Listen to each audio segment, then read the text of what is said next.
Ay, Mga dito. kababayan ko, wag natin pabayaan si Senator Bato. Dito po kami ngayon sa Senado. Paglaban natin ang kanyang karapatan. Dito si Senator Robin. Ito Senator Bato. Mga kababayan ko, wag natin pabayaan Senator Bato. Mga kababayan ko, trust in God. Kaya po, To trust in the Lord our God.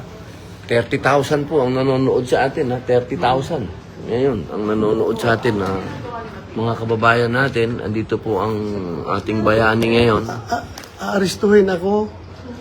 May warrant of arrest daw si Trillanes na hawak. Hindi naman siya ICC, hindi siya PCTC, pero siya may hawak. Pero ayaw niya ipakita sa tao dahil somewhat spurious yung kanyang warrant of arrest. Wala klaro, hindi klaro. Hindi klaro yung kanyang warrant. Wala daw case number.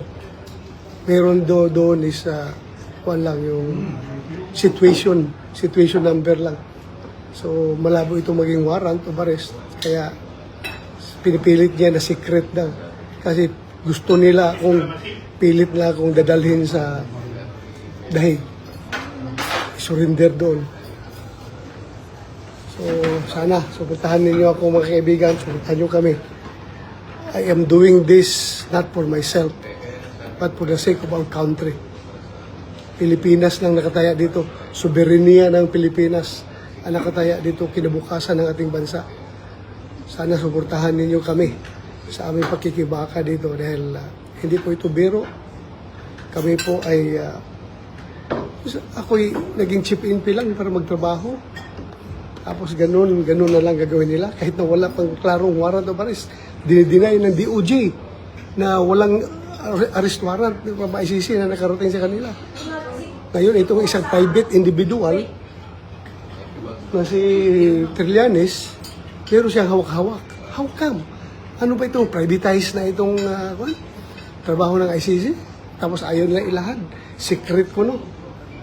Malaking kahibangan ito, mga kaibigan, mga kababayan. As I have said, haharapin ko yan kung idaan lang nila sa proseso. Kung merong totoong warrant of arrest, dalhin nila sa local court, ayusin nila, then pag-usapan natin at haharapin namin yan. Hindi yung dalhan ka ng papel na hindi klaro.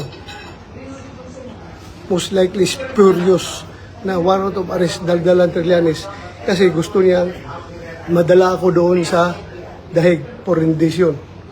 Sino si Trillanes? Hindi siya Interpol, hindi siya ICC, hindi siya PCTC, private individual.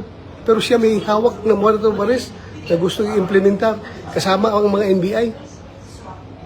So, ganito na bang ating gobyerno? Mga kaibigan, mga kababayan, napakasama po sa nangyari. Ako'y binoto ng 20 million na Pilipino para magtrabaho. Ngayon, pinipigilan lang akong pumasok sa Senado dahil ayaw nila na maagaw namin ang liderato ng Senado. Pero hindi sila naging successful sa pagharang sa akin dahil nakapasok ako talaga. Nagipagbunuan ako sa kanila. Makita niyo sa video. Nakipaghabulan ako sa kanila dahil gusto ko talaga pumasok dito. Naharang nila ako para hindi aabot ng 13 yung boto namin. Wala kaming majority para tuloy pa rin yung state of affairs ng ating bansa. Walang mangyayari sa problema sa korupsyon. Ngayon, na kami na ang may hawak ng majority sa Senado. Asahan po ninyo mga kababayan, everything will fall into its right places. Hindi naman tayo natin na may personal, pero trabaho lang ito. Trabahoin natin. So yun lang sana. Sana masuportahan nyo kami dito dahil ibang usapan na ito. Sobra na.